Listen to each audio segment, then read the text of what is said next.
March is awesome. I mean, March is tricky, right? March in the Northeast, you can be like, yes, spring's gonna happen this month, and then you can also turn around and get nailed with like 3 nor'easters in a row. So with that said, in my zone, you have to start some things really early, and that is what I'm gonna do today. I'm gonna kind of show you what I'm growing.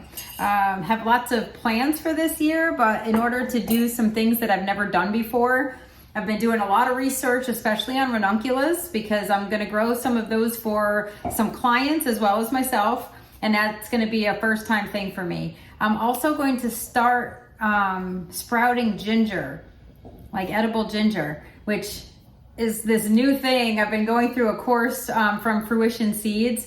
They have an awesome like how-to for growing fresh ginger, and apparently it's gonna be like amazing compared to what kind of ginger you buy in the store. So I'm super excited because I've never done that before, and you guys know I like to just try new things.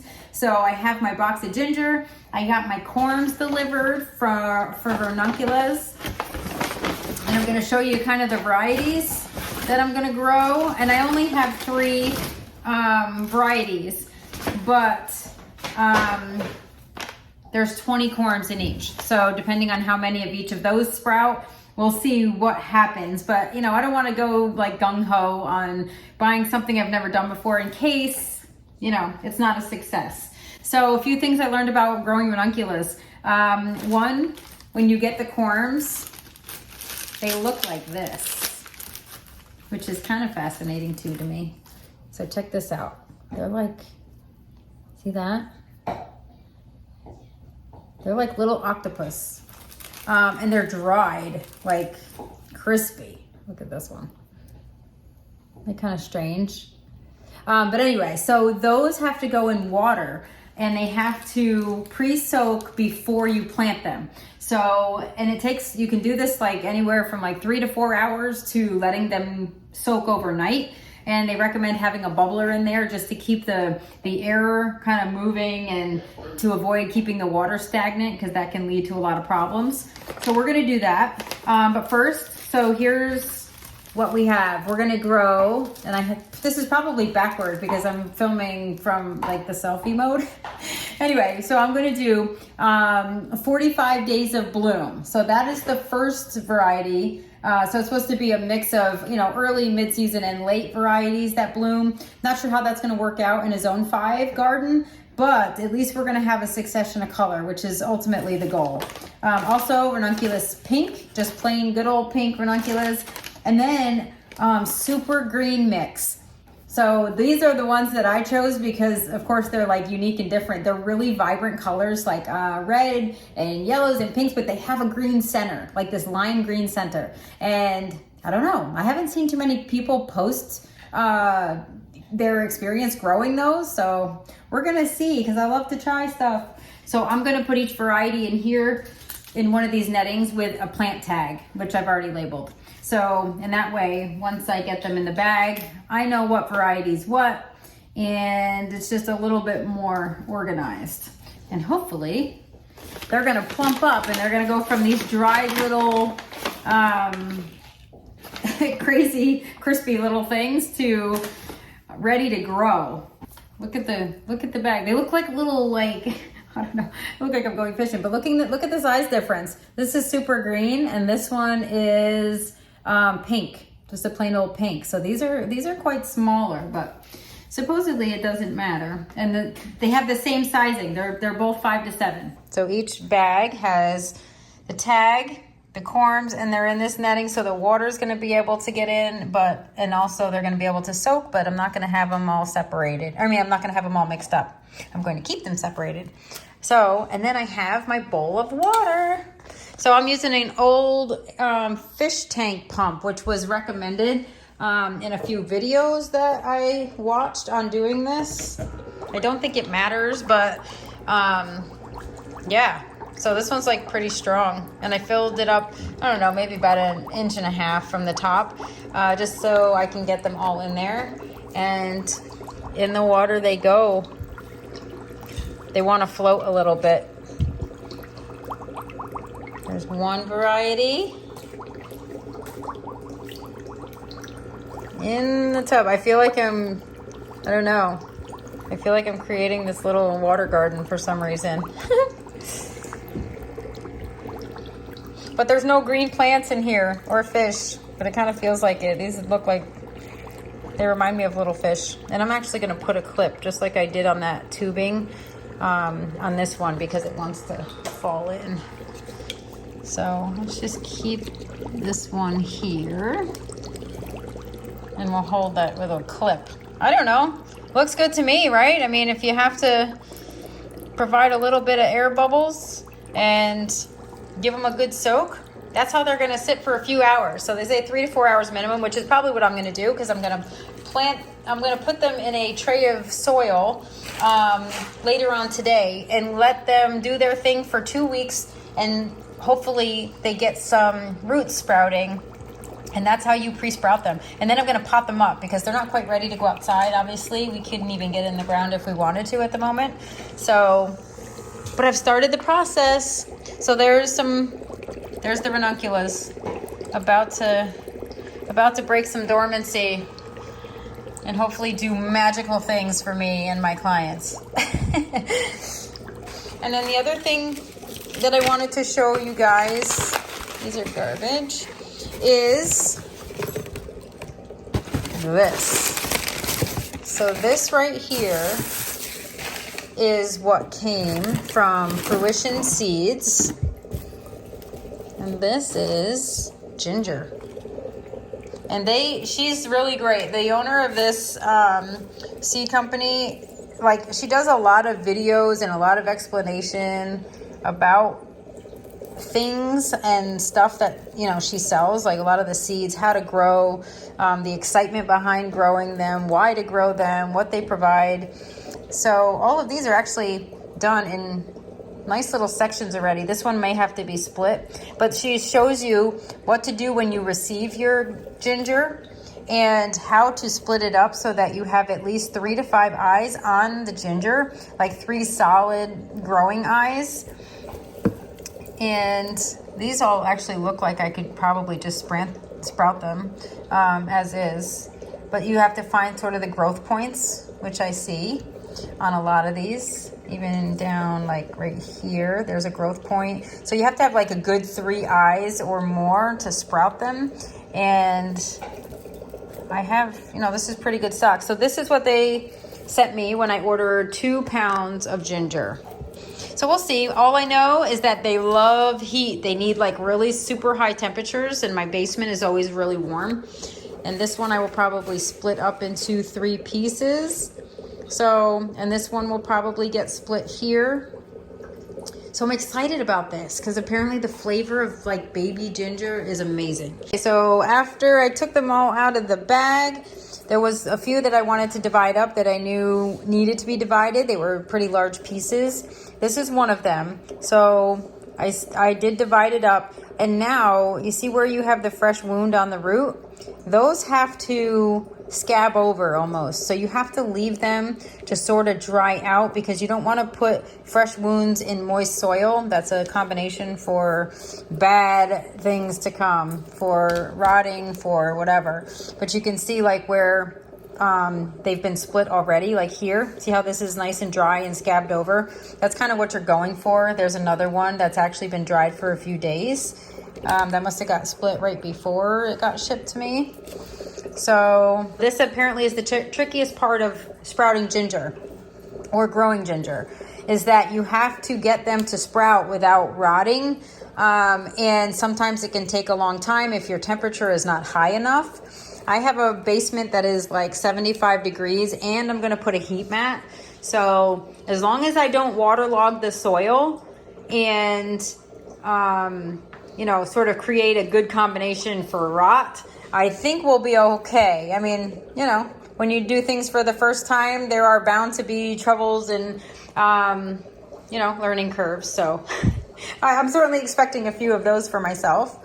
So yeah, so this is what I'm doing for March. So I have all my ginger cut in nice little 3-inch pieces with 3 or more eyes. And I'm gonna let the pieces that I cut scab over. I can tell you I see a lot of really good growth points on these that are starting. You see these little white tips, 1, 2, that's what you want to see.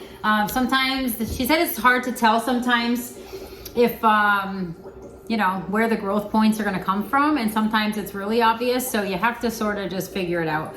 And I'm going to try and figure it out this year. I have a couple small pieces that I'll probably just plant because, well, I don't know if they broke off in shipping or if there's any potential to them, but we'll see. If they sprout from 3 places, then I will try to grow them.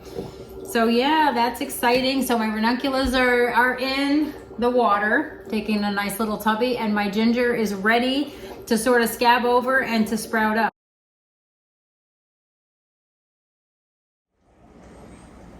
All right, so now that I have an official person to hold my phone to film, I'm back. I'm petting my dog. Yes. She's so sweet and lovable and just big love. We just got back from the bike trail. She's a big lug. She is a big lug. And you stink, Jax. Go. I don't want you underneath my feet. Phew. What did you feed that dog? He stinks because your dog keeps putting his head in her mouth. So it's whatever stinks is coming out his butt, so that doesn't make sense. No, it's smelly spit scalp. I'm gonna have to get him a special diet or something. Anyway, so I started soaking these babies this morning, and take a look. Look how plump these are now. They were all dried out and gross, like super crispy. Look at them. Isn't that cool? They look like little horseshoe crabs, or They look like little squid. They do look like little crabs. Actually, I said when I put them in here, I felt like they were like little crabs. So now I can unplug this. So now, why did you do that? I'm sure you explained it earlier, but I wasn't here. Because when you get them, well, I have a photo I can show you. When you get them, they're all dried out and thin and hard and crispy, and this wakes them up. So when you soak them in water, it's like telling them, time to wake up. It's almost growing time. They love the cold too, so they're a little bit cold hardy, not as cold hardy in our zone because we have super cold, but they can tolerate down to like 25 degrees. So you can plant them out before your last frost, and then just cover them if you get a deep freeze or a, you know, with those floating row covers or fabric. So we'll have to manage these a little bit. That's why most people don't grow them in our zone, because they're a little bit of work. But right now we plumped them up a little bit, and I'm gonna pre-sprout them. So they're supposed to, if all goes well, sprout little white fine roots from each of the corms. And that takes like 10 to 14 days. So I'm gonna fill a tray like this. Is it normal though to do that with the air bubble thing in there? Yeah, they recommend it because it's been sitting. It takes like a few hours. You can soak them for anywhere from like 3 to 4 hours to like overnight, but you shouldn't have stagnant water, because then if one like absorbs all the water and it's like ready to go, then you kind of drown them and then it's prone to rot. So if you keep the bubbler in there, it just aerates the water and keeps things moving, so it doesn't really have, you don't start off with any problems. So your flowers won't end up with gills and fish lips? No, hopefully not. Good. So I have 2 trays. One without holes and one like this, so in case if I try to keep it moist and I overwater, I can actually lift it out and let it dry out a little bit. The goal is to have our pre-moistened potting mix, which I've already done, moistened but not soaking wet, because you don't want these to rot. You just want them to be like, oh, it's spring, it's warm, there's moisture. And so I'm going to divide up 3 sections in this tray, hopefully to keep these all in order, like, so I don't mix them up, but we'll see. We'll see what happens. I'm not all that organized when it comes to keeping things in order, but we'll see. We'll see. First things first though, they say to fill the tray half with water. Half with water, half with soil. So that's what I'm gonna do. I have my mix. How am I gonna do this without making a mess up here? I don't think you can ever. The kitchen is like almost clean. I don't know why I'm opting for this, but it's so much nicer to work up here than it is to work in the dungeon. I don't think you've ever done this without making a mess. No. Why start now? So I'm just gonna grab handfuls of this. That seems to work. Some of it's falling through the tray, but I expect that. And then once there's some soil in here, wasn't it nice today? Oh, it was 60, what was it? 66 degrees. Yeah, spring's coming. It's such a tease. We actually went to the bike trail and the kids rode their bikes and I walked the dog and Brian moped behind us. I wasn't moping, I was just walking. Oh yeah, he was walking. I'm like, come on. The dog is like, I'm ready to go. Like she wanted to run. I kind of felt bad. I did jog with her a little bit just to get her all worn out. All right, so, but it's so nice. Oh my gosh, these days. But it's gonna get cold again.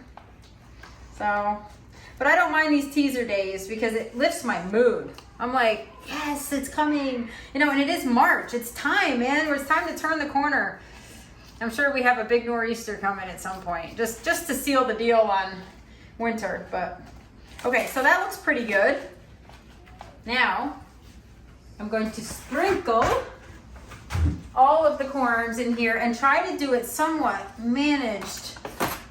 I have cardstock and I put it in a Ziploc because I can't find any other way to divide them. I know this is really silly, but you gotta do what you gotta do.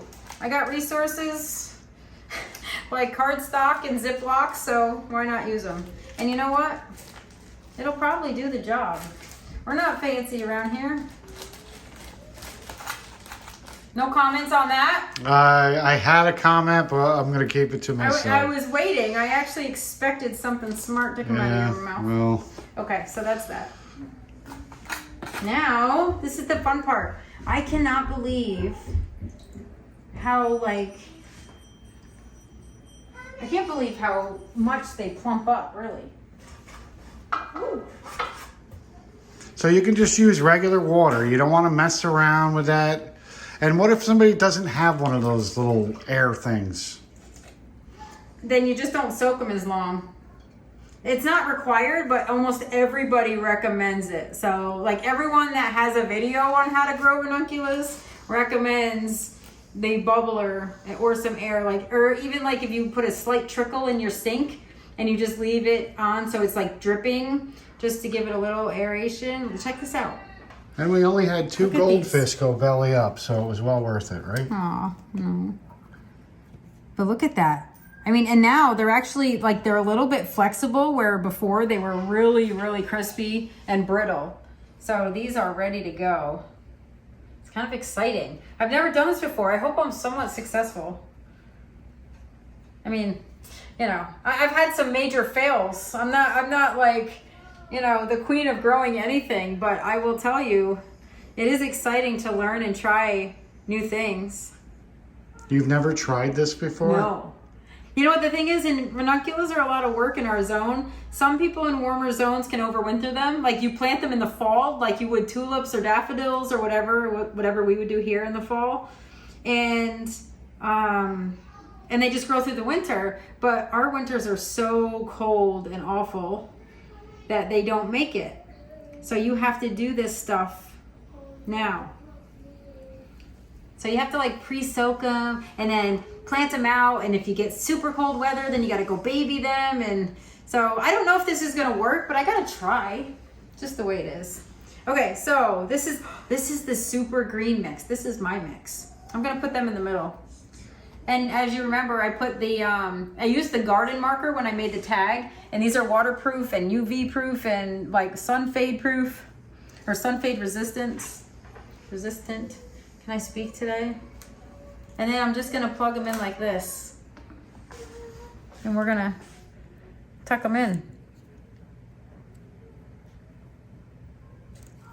Bury the spiders. I know, right? They're like little alien dudes.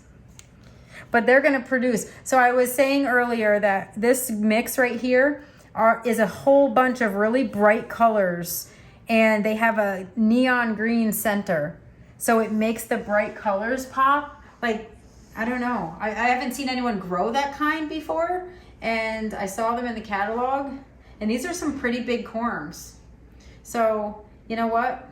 You know what's going to happen? I'm going to have to make this section a little bigger.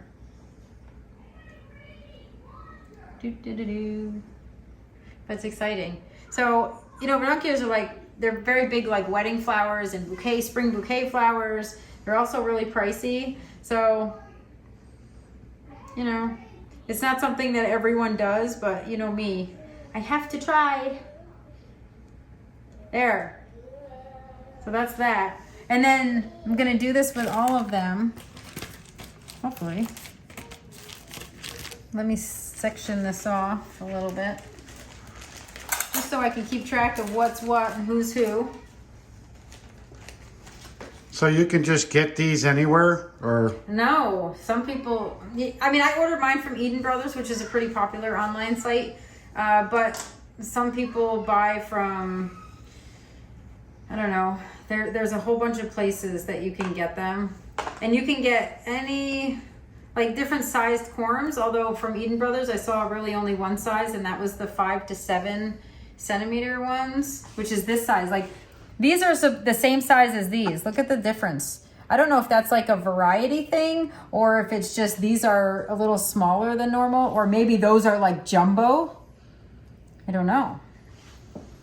And I'm not going to complain, but these are kind of little, so it'll be interesting to see what grows out of them. And this is where my learning experience comes in, because we have major differences in the sizes of the corms. So when they grow this year, I'll be able to say, okay, did I get more flowers from this than I did this? What was the, you know, the overall consensus about the size of the corm versus what I got out of them? And then I'll know. Maybe I want a little bigger than what a normal 5 to 7 centimeter corm looks like. So are you hoping to grow these and then produce your own seeds? Is it easy? No, actually, they do say it's easier, not in our zone. They do say it's easier to just purchase fresh corms every year. But everyone that grows them says it's totally worth it. So, you know. I won't ask you what it was worth. No, you won't. And even if you do, I wouldn't say. But these are little cute corms. Where do you plan on planting these? So some of these are going into client gardens, and the middle section is mine actually. Those are the super green. I'm gonna do those and a couple of the pink ones, and then the rest of them are gonna go into client gardens. So we'll see. It's gonna be kind of fun. And that's when you mark it up, right? Yeah, you got it, honey bunny. You're the best. You're right on the ball. Can't wait for this lily business to just take off. This is the wrong thing. This is not daylilies. This is ranunculus. These are binoculars? Yes. I know. They have a funny name. So where did you see these? Like, how did you find out about Ranunculus. Ranunculus? Ranunculus. I know about them. They're a big cut flower for a lot of people. I saw a video. Florette did a video on them. They're just a popular flower, and no one grows them around here. And it's like, why not? And then I started watching videos, and okay, I get it. It's a lot of work. I get it. And they're really pretty. They're like amazing flowers. So Are these early spring blossom? yes, they love the cold. That's the whole thing. They don't mind frost. They don't mind freezing temperatures. They just don't want to be frigid. They don't want to be in the tundra. But they will tolerate some cold even after they're up and running. So a lot of people grow them in high tunnels, which means they have the big, the metal loops with the big plastic, basically, or fabric over them. So it's like a protective layer. Or if you have a greenhouse that's, a high tunnel greenhouse, you could use that also. I don't know if this is worth anything, but we're gonna plug it in. So they're actually perennials, but just not for this zone. Or are they annuals? Well, they're a perennial. They're not a perennial in our zone, but they're a perennial in, they could be a perennial in other zones. And that's tricky. That's a tricky question. So they don't produce seeds. You grow them by the corms. You would have to dig the corms up and store them, which most people say if you're just going to grow them every year, you're better off, especially in our zone, to just buy new corms. So yeah, so let's see. We have like 2. Is there really 20 in here? 2, 4, 6, 8, 10, 12, 14, 16, 18, 20. Wow, exactly. 2, 4, 6, 8, 10, 12, 14, 16, 18, 20, 21 in the green. So how did you learn how to grow all this? Is there a place to go, or does it?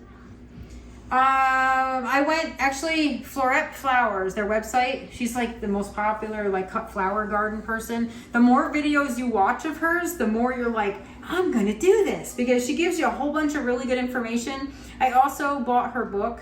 I can't remember the name of it, but I bought a book that she outlines like how to do everything and kind of gives you like a general overview of what to do, how to do.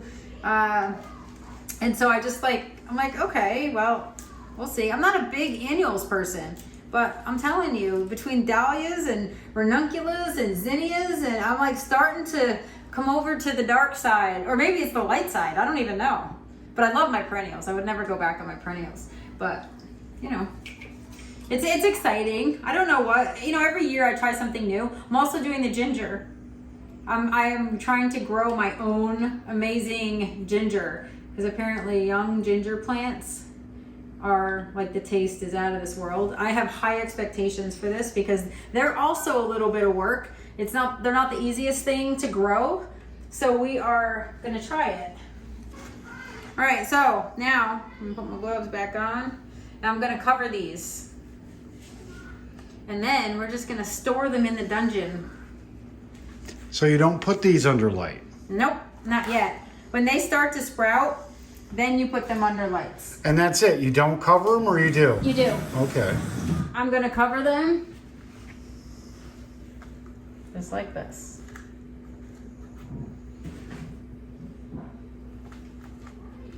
It's exciting. Like, in my head, I'm super successful at this already. Do you know how you always have like, I can do this, and then there's some things that halfway into like the growing season, you're like, yeah, I'm never doing that again. Well, how can you screw it up, really, though? The weather really is the biggest variable. If we get a super late deep freeze, or if our spring goes from like 50 degrees to 80 and never comes back down, these prefer cold springs. So if we get a cold, long spring, oh, we should have an amazing season. But if we jump, you know how some years we jump right from like 50 degrees and we go to 85 and we never come back? Like, we miss our entire spring season. If that happens, these aren't gonna be happy because they go dormant in the high heat. Like, anything over like 75, 80, these are gonna start to die back. So if they haven't really done much and we get a super jump of temperature, it's not gonna be good for these. So they're pretty much done around June then, right? June, end of June probably, depending on what June does temperature-wise. So that's how we're gonna leave them. I think it's that easy. There's nothing to it, really. But anyway, these are gonna go in the basement for 2 weeks. And then you're supposed to check them every couple days to make sure that they're not rotting, or they're not, you don't have any mushy corms. But you're supposed to start to see after after a week, between a week and 2 weeks, you're supposed to start to see these fine white roots come out of the corms. And that's pre-sprouting, because that means they're starting to send their roots down and they're starting to really wake up. And then what I'm going to do, because we can't get into our soil yet and our temperatures are still down in the 10-degree range at night, I'm going to pot them up. And then I'm gonna put them under grow lights. And then the second that our soil is workable and our temperatures are like high 20s at night and above, then I'll start putting them out in the gardens and use a floating grow cover or a frost fabric to protect them. And then we'll see what happens. I mean, this is gonna be a big experiment for me. I know it can be done because I've seen 2 videos where zone 4 farmers do it, but they have high tunnels. I don't have that. I just have like a hope and a dream. So we'll baby them through there, and if they don't make it, okay, we just can't grow them here. That's fine. And I'm sure some years are going to be easier than others to grow them. So we'll see how our spring season shapes up, and I don't know, but that's it. So we have them labeled. They are planted. They're ready for pre-sprouting, and the only thing I have to make sure of is that I keep the soil like moist. See how this isn't sopping wet? It's still workable, but it's like, it's moist. That's what you want, because then they're not gonna rot. There's not too much water in there. So you spray the soil You then? can, yeah, you can mist it. Downstairs, it's really super warm. These don't need heat, so I might even put these in the garage maybe, just to not have them sprout super fast and dry out really fast. If they're like just kind of in colder temperatures, which is what they like, but not above freezing, they'll start to wake up. So we'll see. I think I'm gonna put these in the garage. It's a good idea. Sounds good. So anyway. I'm looking forward to seeing what they look like. Me too. And can I say the name again? Let me say Ranunculus. Ranunculus. Close though, come on. Close. For you, it was spot on. I was gonna say rhinoceroses, but Even if I don't have success this year, I probably will try them again. You know, I don't expect to have all of these go bad though. I really have high hopes, and I think I somewhat know what I'm doing, but I'd say they're in good hands. well, they're in good hands with someone who has good intentions. Let's put it that way. Yes. So anyway, that's it for this. And then when the ginger that I did this morning scabs over after like 2 days or so, we're going to do the same thing. We're going to lay that in a tray, a half tray of soil, and then cover it, and then that gets heat mats and grow lights and everything. That wants like 90 degrees to sprout. So two very different things that we're doing right now for March. And then I'll give you a little update on our daylilies and our sweet peas and our snapdragons. So anyway, so stay tuned. We're gonna do a little bit of an update in the basement.